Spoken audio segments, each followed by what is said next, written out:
Hello students, welcome to Zenith Guru Pathshala. मैं हूं निकी पंडित and हम यहां पे कर रहे हैं सोल्यूशन चैप्टर के बेक एक्सरसाइज के questions and we are on question number 1.28। इसके पहले के जितने भी क्वेश्चन है उन सब का सोल्यूशन आपको सेम प्लेलिस्ट में मिल जाएगा, including in text question and solve example.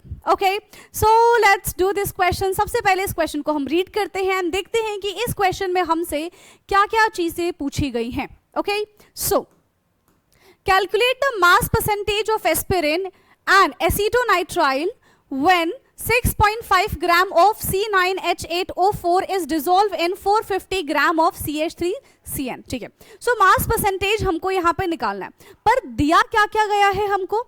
mass of aspirin हमको दिया गया है जो कि डिसॉल्व हो रहा है एसीटोनाइट्राइल में, तो उसका भी हमको मास दे रखा है। ठीक है,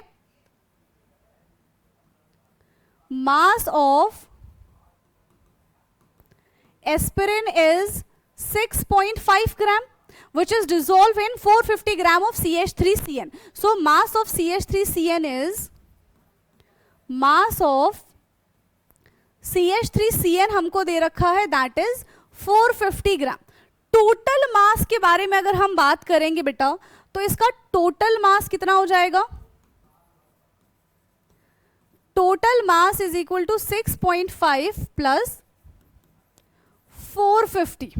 ठीक है, कितना है? 6.5 प्लस 450, यानी कि यहां पे हमारा आंसर कितना आने वाला है?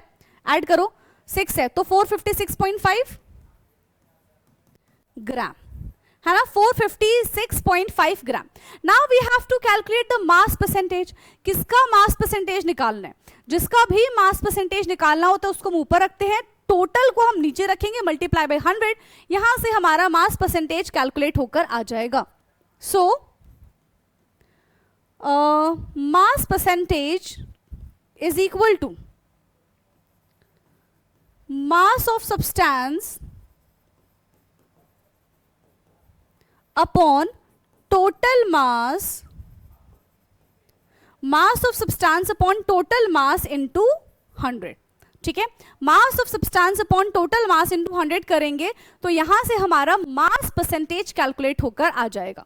ठीक है, तो किसका निकालना है हमको? पहले उन्होंने कह दिया कि भाई एस्पिरिन का निकालना है, तो वैल्यू कितनी दे रखी है? 6.5 डिवाइडेड बाय टोटल कितना है हमारे पास? 456.5 मल्टीप्लाइड बाय 100, तो ये बन जाएगा 650 अपॉन 456.5। इसको सॉल्व करेंगे तो कितना आ जाएगा? लगभग 1.2% के इक्वल आ जाएगा। ठीक है, कितना आ जाएगा? 1.42%।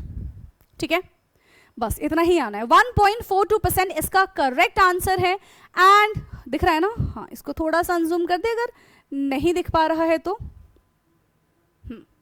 Now I think it's clear. Okay, so I hope कि आपको ये समझ में आया होगा। बाकी अगर कोई भी डाउट होता है, वैसे तो बहुत आसान क्वेश्चन है बट स्टिल अगर कोई भी डाउट होता है तो आप कमेंट करके जरूर पूछिएगा।